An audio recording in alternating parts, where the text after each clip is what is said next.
जैसे degree of polynomial, क्या होता है डिग्री ऑफ पॉलिनोमियल? सपोज कोई इक्वेशन पॉलिनोमियल लिखा होगा लाइक 3x² प्लस 5x और प्लस 6।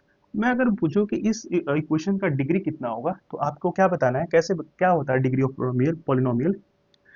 आपको देखना है इस इक्वेशन की जो हाईएस्ट पावर होगी, वेरिएबल की जो हाईएस्ट पावर होगी, वो इस इक्वेशन का डिग्री ऑफ पॉलिनोमियल होगा। जैसे अगर मैं बात करूं तो इस इक्वेशन में जो हाईएस्ट पावर है, एक वेरिएबल x यहाँ पे है और एक वेरिएबल यहाँ पे है, तो यहाँ पे जो डिग्री है वो हमारा है 2, यानी कि इस इक्वेशन का जो डिग्री होगा वो होगा 2। ऐसा इस इक्वेशन का डिग्री 2 होगा। अगर मान लो मैं लिखता हूँ यहाँ पे 2x⁴ प्लस 3x² और प्लस 3x और प्लस 5, तो अगर हम इसमें देखें तो इस इक्वेशन में अगर देखें तो डिग्री जो है, हाईएस्ट पावर जो है वो 4 है, ठीक है। हाईएस्ट पावर यहाँ पे 4 है। इट मीन्स इस इक्वेशन का जो डिग्री होगा वो होगा 4, यानी कि इस इक्वेशन का डिग्री कितना होगा? 4 होगा। तो बेसिकली डिग्री ऑफ पॉलिनोमियल क्या होता है? उस इक्वेशन का हाईएस्ट पावर, ठीक है, उस इक्वेशन का क्या होता है? हाईएस्ट पावर उस इक्वेशन का डिग्री होता है, ठीक है। जैसे मैं और भी और इक्वेशन आपको देख लिख के दिखाऊं।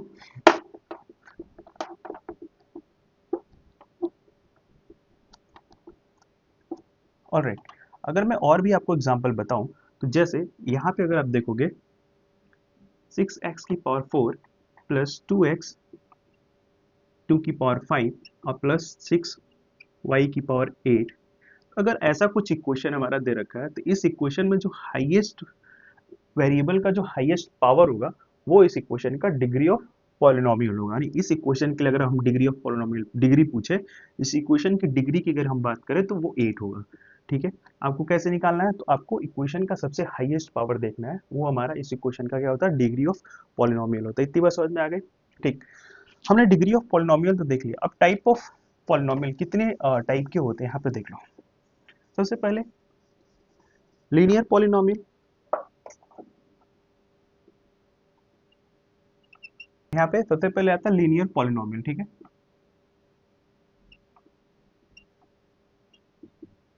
लीनियर पॉलिनोमियल क्या होता है? ऐसे ऐसा इक्वेशन जिसकी हाईएस्ट पावर 1 हो, यानी कि ऐसा इक्वेशन जिसकी डिग्री क्या हो? 1 हो, उसे हम बोलते हैं लीनियर पॉलिनोमियल। लीनियर पॉलिनोमियल की अगर मैं बात करूं तो जैसे मान लो 2x plus 5y is equal to 0। अगर ऐसा इक्वेशन है तो इस इक्वेशन की जो हाईएस्ट पावर देखोगे यहाँ पे 1, तो ऐसा इक्वेशन जिसकी हाईएस्ट पावर कितनी हो? 1 हो, ठीक है, उसे बोलेंगे हम लीनियर पॉलिनोमियल। लीनियर पॉलिनोमियल अगर एक और एग्जांपल देखूं तो मैं अगर लिखूं 2x plus 6y plus 5x, यहाँ पे अगर देखो इज इक्वल टू 0, तो ये भी हमारा एक तरह से लीनियर इक्वेशन है। और यहाँ पे लीनियर इक्वेशन का मतलब हो गया, अगर मैं बात करूंगा जब भी मैं बोलूंगा लीनियर इक्वेशन, इसका मतलब उस इक्वेशन का जो हाईएस्ट पावर होगा वो हमारा 1 होगा, ठीक है। आया बात समझ में? और which equations have highest power is 1 is 1 is called the linear polynomial. Alright, आपको समझ में आएगा लीनियर पॉलिनोमियल? ठीक है, हम अपने अगले पॉलिनोमियल पे पहुंचते हैं।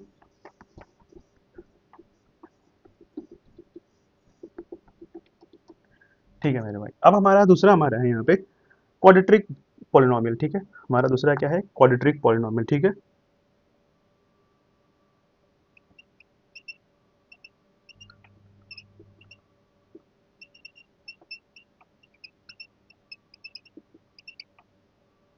ठीक है, हमारा quadratic polynomial, quadratic polynomial basically which equations have a highest degree is 2 is called the quadratic polynomial।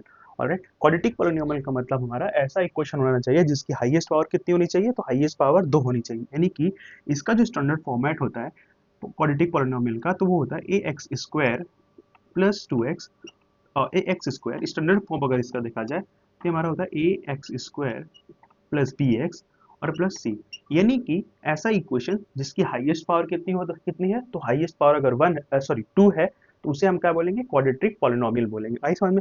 Quadratic polynomial का जो हाईएस्ट पावर होता है वो 1 होता है, और कैसे, सॉरी 2 होता है, यानी हमें कैसे पता चलेगा? तो ये डिग्री ऑफ पॉलिनोमियल, यानी कि डिग्री ऑफ पॉलिनोमियल कितना होना चाहिए? 2 होना चाहिए, ठीक है। इस पॉलिनोमियल की डिग्री यानी क्वाड्रेटिक इक्वेशन की पॉलिनोमियल हमेशा कितनी होगी? 2 होगी, ठीक है। आई बात समझ में? तो ये हमारा हो गया क्वाड्रेटिक पॉलिनोमियल, ठीक। अगला हमारा जो है वो क्यूबिक पॉलिनोमियल, ठीक है। क्यूबिक पॉलिनोमियल क्या होता है? क्यूबिक जो हमारा पॉलिनोमियल होता है, ठीक है,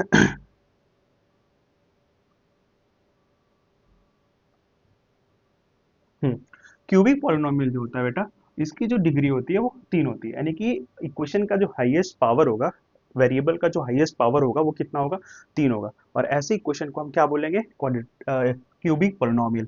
क्यूबिक पॉलिनोमियल एग्जांपल देखें तो 2x की पावर 3 प्लस 2x स्क्वायर और प्लस 5 इज इक्वल टू 0। अगर ये देखें हम यहाँ पे तो ये हमारा क्या है, क्वाड्रेटिक पॉलिनोमियल है। आई समझ में, quadratic polynomial in the sense कि यहाँ पे इसकी जो हाईएस्ट डिग्री होगी वेरिएबल का वो कितना होगा, 3 होगा। अगर किसी इक्वेशन का जो हाईएस्ट डिग्री है वो अगर 3 है, इसका मतलब वो क्यूबिक पॉलिनोमियल है। ठीक है, तो हमने क्या क्या देख लिया, हमने सबसे पहले देखा कि degree of polynomial, degree of polynomial क्या होता था कि किसी भी इक्वेशन का हाईएस्ट जो पावर होता है, मतलब वो होता है डिग्री ऑफ पॉलिनोमियल, यानी उस इक्वेशन का डिग्री। तो उसके बाद देखा हमने लीनियर इक्वेशन। लीनियर इक्वेशन क्या होता है, तो जिस इक्वेशन का हाईएस्ट जो डिग्री होता है 1 होता है, उसे हम बोलेंगे लीनियर इक्वेशन। उसके बाद देखा हमने क्वाड्रेटिक इक्वेशन। क्वाड्रेटिक इक्वेशन क्या होता है, क्वाड्रेटिक इक्वेशन जिस इक्वेशन की जो हाईएस्ट डिग्री होगी वो 2 होगी, क्वाड्रेटिक इक्वेशन। अब हमने यहाँ पे देखा क्यूबिक क्यूबिक पॉलिनोमियल, और क्यूबिक पॉलिनोमियल क्या होता है, तो जिस इक्वेशन की जो हाईएस्ट डिग्री होगी वो हमारा 3 होगा। आया बात समझ में? ठीक। ये हमने कुछ पॉलिनोमियल्स के टाइप देखे। जीरोस ऑफ पॉलिनोमियल, ये क्या होता है, जीरोस ऑफ पॉलिनोमियल देख लेते थोड़ा पे।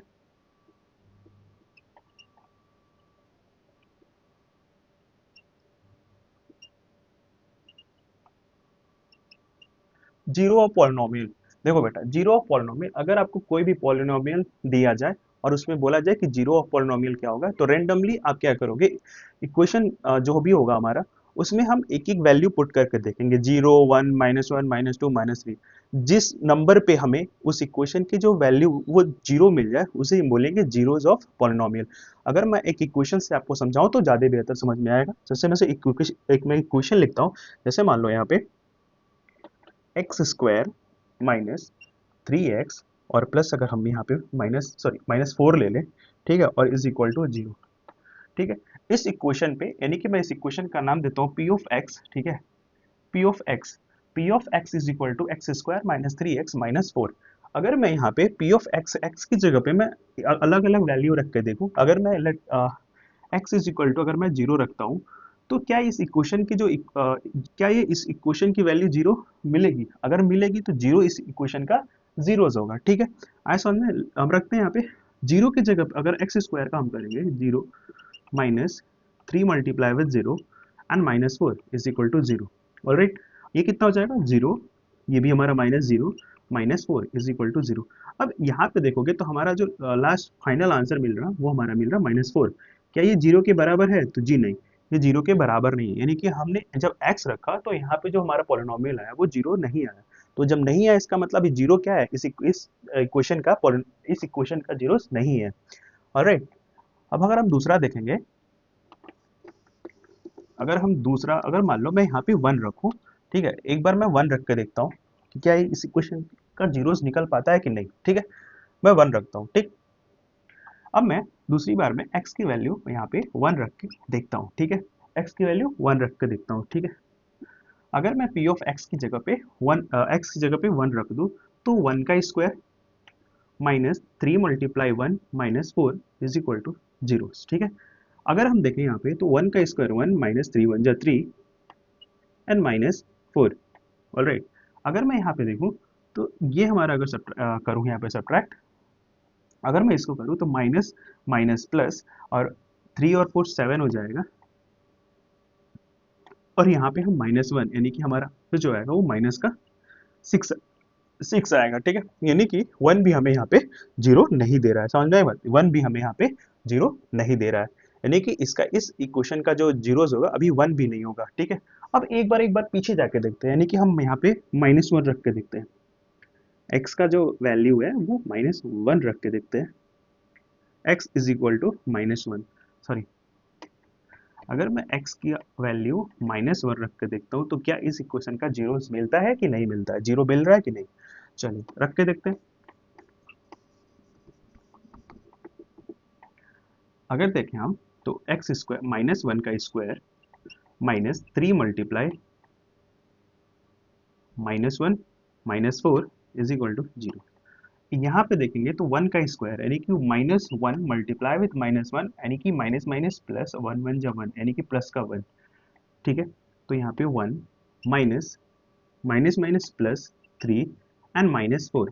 ऑलराइट, अगर हम देखेंगे तो 3 और यहाँ पर 1 हमारा 4 हो जाएगा और माइनस हमारा 4 is equal to 0। Yes, 0 is equal to 0, यहाँ पे हमारा 0 मिल गया। अब हम ये बोल सकते हैं कि जो -1 है इस इक्वेशन के लिए 0 है, 0 ऑफ पॉलिनोमियल है, ऐसा तो 0 ऑफ पॉलिनोमियल जिस हम रैंडमली वैल्यू रख के देखेंगे, जिस वैल्यू पे उस इक्वेशन का जीरोज मिल जाता है, यानी कि इस इक्वेशन को हम जब सॉल्व करेंगे तो 0 हमें मिल जाएगा, और जब 0 मिल जाएगा तो इसका मतलब वो इस इक्वेशन का जीरोज होगा। और समझ में आई बात आपको? ठीक, तो हमने देख लिया जीरोज ऑफ पॉलिनोमियल। ठीक, आगे बढ़ते हैं हम।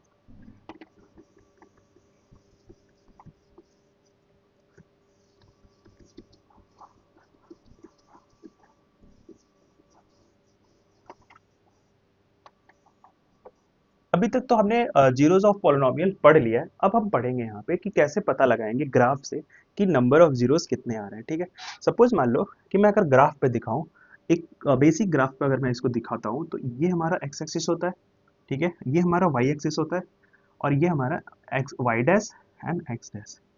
ठीक है, जैसे भी अगर मान लो कोई क्वाड्रेटिक इक्वेशन है तो उसका ग्राफ हमेशा ऐसे upward parabola and downward parabola बनता है। ठीक है, यानी कि पैराबोला अपवर्ड, पैराबोला डाउनवर्ड। ठीक है, तो ये हमें बिल्कुल डिटेल में नहीं जाना है, इसके पैराबोला वगैरह नहीं देखना है। ठीक है, आप 11th में पैराबोला वगैरह के बारे में जो पढ़ेंगे तो आप उसके बारे में डिटेल डिस्कस करेंगे। यहाँ पे हमें बस बस ये पता लगाना है कि कोई भी इक्वेशन अगर है तो उसमें हम कैसे पता लगाएंगे कि नंबर ऑफ जीरोस कितने होंगे। ठीक है, नंबर ऑफ जीरोस कितने होंगे। जैसे अगर मान लो ये हमारा ग्राफ है, ठीक है, और कोई लाइन इस ग्राफ को टच करते हुए जा रही है, कि अगर देखो ये मान लो कि लाइन है, ठीक है, एक लाइन है। अगर मैं ये पूछूं कि बेटा क्या इस ग्राफ को देख करके आप बता सकते हो कि नंबर ऑफ जीरोस कितने होंगे, इस ग्राफ को देख करके बता सकते हो कि नंबर ऑफ जीरोस कितने होंगे, तो अगर हम इस ग्राफ में बताएं कि नंबर ऑफ जीरोस कितने होंगे, तो हम यहाँ पे देख सकते हैं कि जितनी बार ये एक्स एक्सिस को टच करते हुए जा रहा है, ठीक है, यहाँ पे देखो एक बार यहाँ टच किया और एक बार यहाँ टच किया। ठीक है, अगर हम ध्यान से देखें तो ये ग्राफ पे 2 बार एक्स एक्सिस को टच करते हुए आ रहा है, यानी कि इस ये जो भी इक्वेशन से हमने ग्राफ बनाया होगा उस इक्वेशन का जो डिग्री होगा वो सॉरी नंबर ऑफ जीरोस कितना होगा, यानी कि यहाँ पे नंबर ऑफ जीरोस जो होगा, नंबर ऑफ जीरोस यहाँ पे कितना होगा, यहाँ पे 2 होगा, यानी कि नंबर ऑफ जीरोस कितना होगा, 2 होगा। इस ग्राफ को देख करके हम बता सकते हैं कि नंबर ऑफ जीरोस 2 होगा। ठीक है, आई बात समझ में आ गया कि नंबर ऑफ जीरोस कैसे पता लगाएंगे ग्राफ को देख करके। अगर यहीं पे मैं दूसरा एग्जांपल लूं,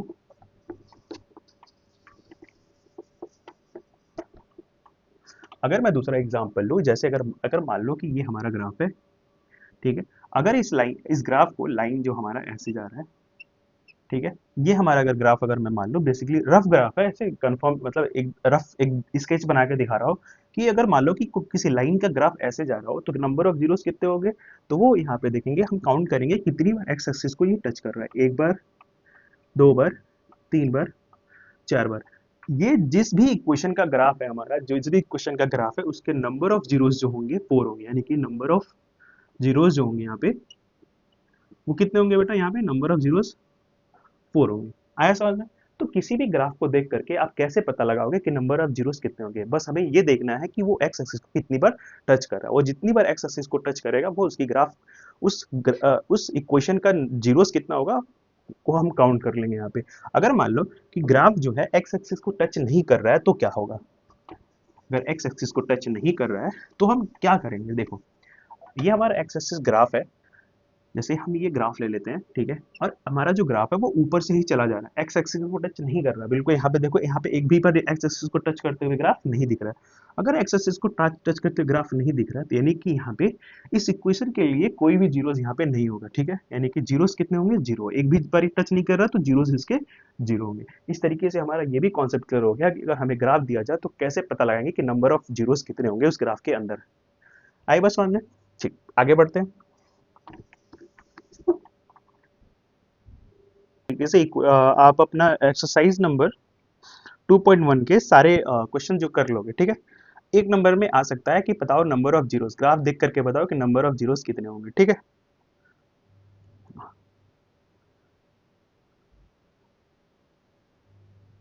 ओके, नेक्स्ट टॉपिक हमारा sum of root and product of root. किसी भी इक्वेशन का अगर हमें सम ऑफ रूट निकालना होगा और प्रोडक्ट ऑफ रूट निकालना होगा तो हम वो कैसे निकालेंगे। ठीक है, अब देखते हैं फिर अगर हमें बताना हो relation between zeros and coefficient, ठीक है, coefficient of a polynomial, relation between zeros and coefficient of polynomial. Alright, अगर हम देखें तो एक इक्वेशन लिख लेते हैं। सपोज एक स्टैंडर्ड इक्वेशन यहाँ पे अगर देख ले, क्वाड्रेटिक इक्वेशन देखें,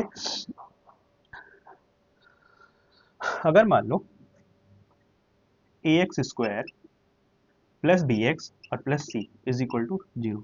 अब इस इक्वेशन का अगर हमें सम ऑफ रूट और प्रोडक्ट ऑफ रूट निकालना होगा तो हम क्या करेंगे, तो alpha plus beta, alpha plus beta, ठीक है, sum of root, sum of zeros, sum of zeros, alpha into beta, product, product of zero, ठीक है, प्रोडक्ट ऑफ जीरो, ये हमारा प्रोडक्ट ऑफ जीरो। अब अल्फा इंटू बीटा क्या होता है, तो देखो alpha into beta, alpha plus beta बराबर होता है बेटा माइनस बी बाई ए, और अल्फा इंटू बीटा बराबर होता है सी बाई, ठीक है, ये याद रखोगे, इंपॉर्टेंट, बहुत इंपॉर्टेंट है, ठीक है, रिलेशन स्टैब्लिश करने में आपको हेल्प करेगा, ठीक है। तो आप बिल्कुल ये याद रखना, alpha into alpha plus beta बराबर यानी सम ऑफ जीरोस बराबर होता है माइनस बी बाई ए, और अल्फा इंटू बीटा बराबर होता है बी सी बाई ए, ठीक है। आप याद रखना alpha plus beta sum of root बराबर होता, सम ऑफ जीरोस बराबर होता है माइनस बी बाई ए, और प्रोडक्ट ऑफ रूट बराबर होता है सी बाई ए, ठीक है। मैं बार बार रूट बोल रहा हूँ यानी जीरोस है वहां पर, ठीक है, आई बात समझ में। तो ये आप, ये बिल्कुल इंपॉर्टेंट है, याद रखना। आगे हम यहाँ पे एक एग्जांपल से एक एग्जांपल लेकर के देखते हैं कि कैसे हम जीरोस और उसके कोफिशिएंट के बीच में रिलेशन एस्टैब्लिश करते हैं। जैसे यहाँ पे एक क्वेश्चन अगर हम देखें यहाँ पे अगर हम एक एग्जांपल से देखते हैं तो समझ लो कि एक मेरा एग्जाम, अगर मैं एक एग्जांपल आपके बुक का एग्जांपल ले लूँ, x square plus two x, sorry ये नहीं है,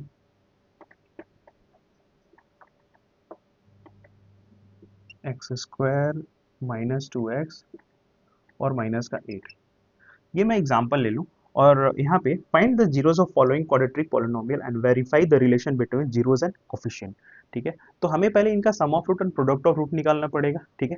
और देखो सम ऑफ रूट और प्रोडक्ट ऑफ रूट कैसे निकालते हैं, स्प्लिटिंग मिडिल टर्म मेथड आपने क्लास 9th में सीखा होगा, अगर नहीं सीखा तो मैं यहाँ पे आपको एक बार और बता देता हूँ कैसे स्प्लिटिंग मिडिल टर्म मेथड से हम इसके पहले जीरोस निकालेंगे, ठीक है। अभी हमने जीरोस पढ़ा, ठीक है, अब जीरोस निकालते हैं, ये हमारा क्वाड्रेटिक इक्वेशन है, तो स्प्लिटिंग मिडिल टर्म मेथड से हो जाएगा।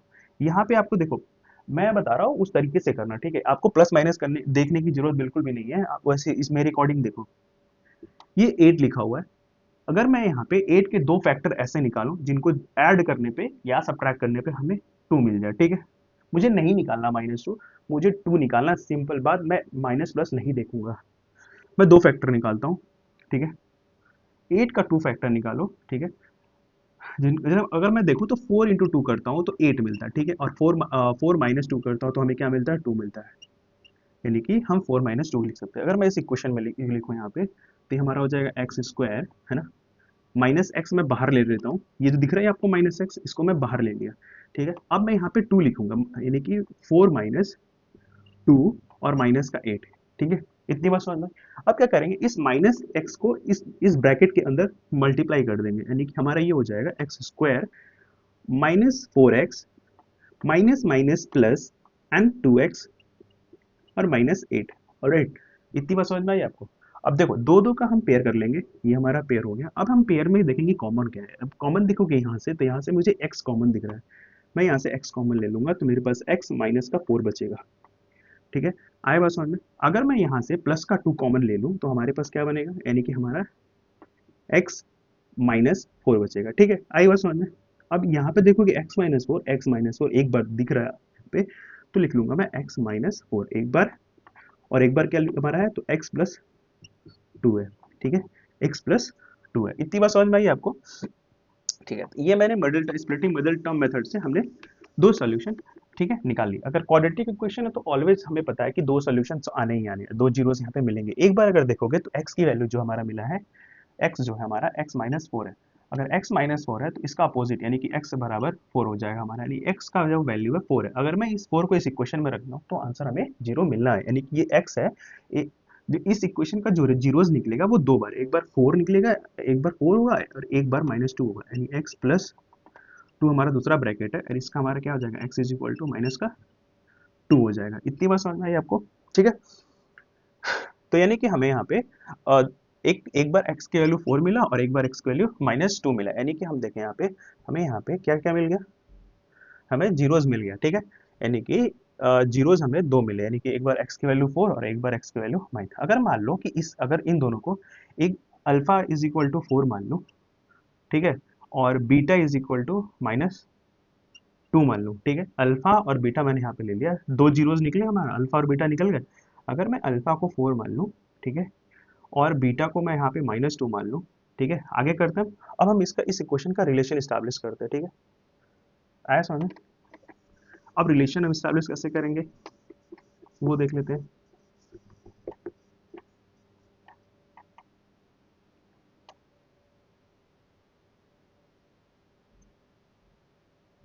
ठीक, ओके। अगर हम यहाँ पे देखें तो इसको स्टैंडर्ड इक्वेशन हमारा जो ऊपर लिखा है उसमें कम इसके एक्स स्क्वायर का कॉफिशिएंट यहाँ पे ले लेते हैं, बी का कॉफिशिएंट और यहाँ मतलब एक्स का कॉफिशिएंट और सी का कॉफिशिएंट। एक्स स्क्वायर का कॉफिशिएंट मेरा यहाँ पे ए बराबर 1 है ना। बी की जो वैल्यू है यहाँ पे -2 है और सी की वैल्यू जो हमारा है यहाँ पे -8 है, ठीक है। अगर मैं अल्फा प्लस बीटा निकालूं, ठीक है, अल्फा प्लस बीटा निकालता हूँ, अल्फा प्लस बीटा ये 4, अल्फा प्लस बीटा यानी कि 4 प्लस -2 इज इक्वल टू, और यहाँ पे अल्फा इंटू बीटा निकालता हूँ, alpha into beta, alpha plus beta क्या होता है, तो बेटा अल्फा प्लस बीटा हमारा होता था -b/a, और -b यानी कि -2 और डिवाइड बाई हमारे कितना है 1, a की वैल्यू कितनी है 1, a हमारा 1, ठीक है। अब देखेंगे माइनस से माइनस कैंसिल आउट हो जाएगा या माइनस माइनस प्लस हो जाएगा, ठीक है। यानी कि हमारा आंसर आएगा 2/1, इट मीन्स 2, हमारा कितना आ रहा है 2 आ रहा है। अब यहाँ पे अगर मैं सॉल्व करूँ तो माइनस प्लस होता है -4 -2 हो जाएगा हमारा 2, ठीक है। यानी कि देखेंगे ये लेफ्ट हैंड साइड, ठीक है, हमारा लेफ्ट हैंड साइड और -b/a यानी राइट हैंड साइड। अगर लेफ्ट हैंड साइड और राइट हैंड साइड बराबर आ गया हमारा तो इसका मतलब हमारा रिलेशन स्टैब्लिश हो गया, किसके लिए, तो सम ऑफ जीरोस के लिए हमारा रिलेशन स्टैब्लिश हो गया, ठीक है। अगर मैं इसी तरीके से अल्फा इंटू बीटा के लिए देखूं तो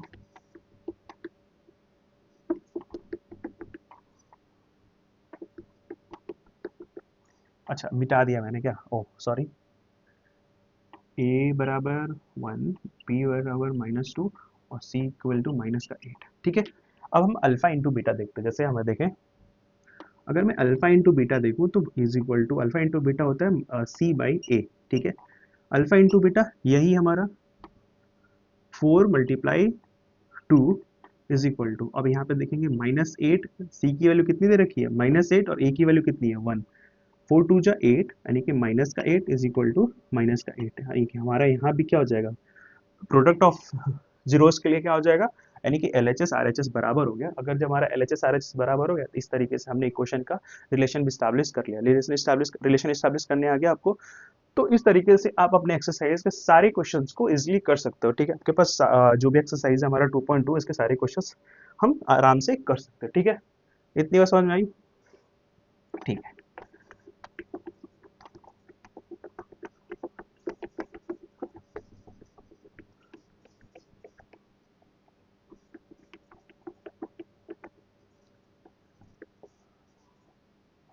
अब क्या हमारा बच रहा,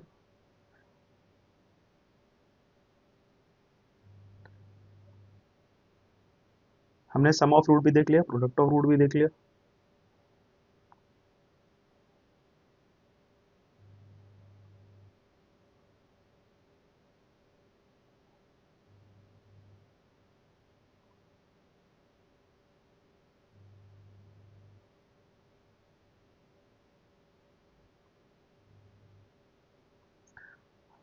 क्वेश्चन नंबर सेकंड में अगर देखें, अगर मान लो हमें दिया हो क्या, अगर हमें सम ऑफ जीरोस और एंड प्रोडक्ट ऑफ जीरोस दे रखा हो, ठीक है, तो हम कहते हैं क्वाड्रेटिक इक्वेशन बनाएंगे। अगर सम ऑफ जीरोस दे रखा हो और प्रोडक्ट ऑफ जीरो दे रखा तो हम कैसे क्वाड्रेटिक इक्वेशन बनाएंगे उसको हम देख लेते हैं यहाँ पे। चलो देखते हैं यहाँ पे। अगर मान लो कि अगर मैं इक्वेशन ले लेता हूँ, सम ऑफ रूट कह रहा है कि find the polynomial each of each with the given number of sum and product of its zero respectively. देखो पहला जो नंबर हमारे हैं पढ़ेंगे zeros, sum of zeros and product of zeros. अगर sum of zeros and product of zeros दे रखा है किसी भी पॉलिनोमियल में, sorry sum of zeros and product of zeros दे रखा है और बोल रहा है कि क्वाड्रेटिक पॉलिनोमियल बना के दिखाओ, तो कैसे करेंगे हम यहाँ पे? दो तरीके, एक बार डायरेक्ट मेथड हम एक बार हम देख लेते हैं स्टेप वाइज। अगर मान लो कि अल्फा प्लस बीटा यानी कि सम ऑफ जीरोस अगर दे रखा है लाइक 1/4, सॉरी 1/4, 1/4, ठीक है। और प्रोडक्ट हमारा अल्फा इंटू बीटा कितना दे रखा हो, प्रोडक्ट ऑफ जीरोस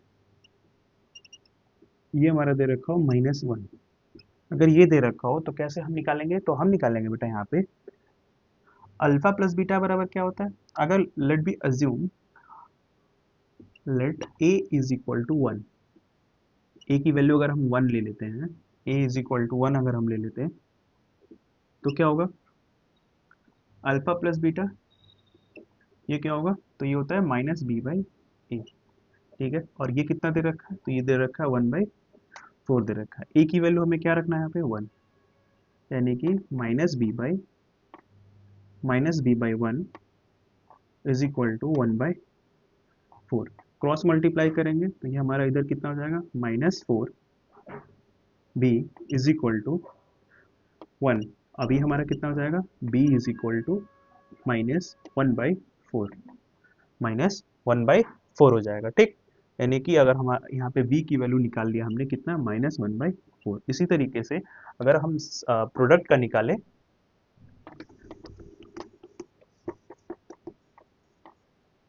तो प्रोडक्ट हमारा जो दे रखा है बेटा,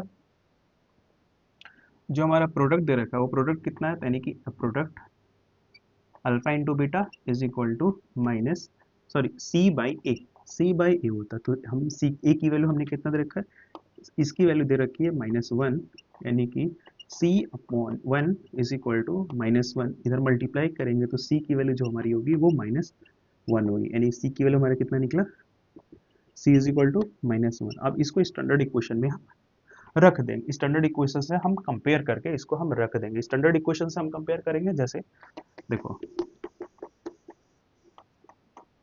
स्टैंडर्ड इक्वेशन से अगर हम इसको कंपेयर करें तो ये हमारा बनेगा ax² plus bx plus c is equal to 0। अब a का कोफिशिएंट हमने लिया तो यानी कि ये x² हो जाएगा, प्लस b हमारा -1/4 हमारा हो जाएगा, b 1/4, और प्लस c बराबर जो हमारा होगा, c बराबर हमारा कितना, c कितना होगा, तो c हमें 1, तो यहाँ पे हम लिख लेंगे -1, यानी कि हम यहाँ पे -1 यानी कि, और अभी थोड़ा मॉडिफाई कर लेते हैं तो ये हमारा हो जाएगा x² प्लस माइनस b 1/4, ठीक है, 1/4 b, एक मिनट, b एन हमारे यहाँ पे -1, ठीक है। ये हमारा इक्वेशन बना। अब इस इक्वेशन को थोड़ा सा और स्टैंडर्ड कर सकते हैं, स्टैंडर्ड इन द सेंस कि अगर यहाँ पे देख लो नीचे 4 है तो हम क्या करें, सभी के साथ 4 का अगर हम मल्टीप्लाई लगा देते हैं तो ये हो जाएगा हमारा, अगर हम मल्टीप्लाई लगा दें तो ये हमारा जो होगा,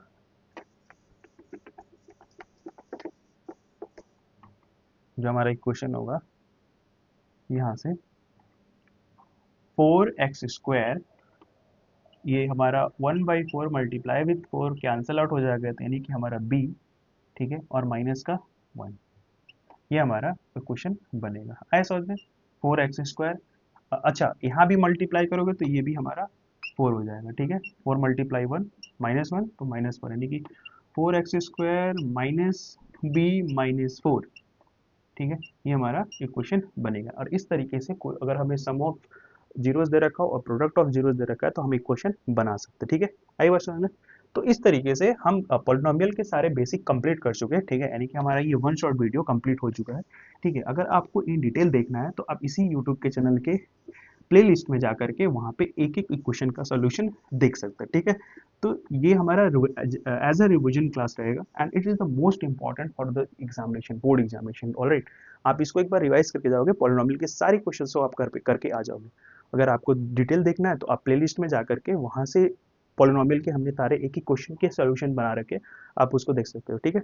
और आपको वीडियो समझ में आया तो लाइक करो, ठीक है, और चैनल को सब्सक्राइब करो।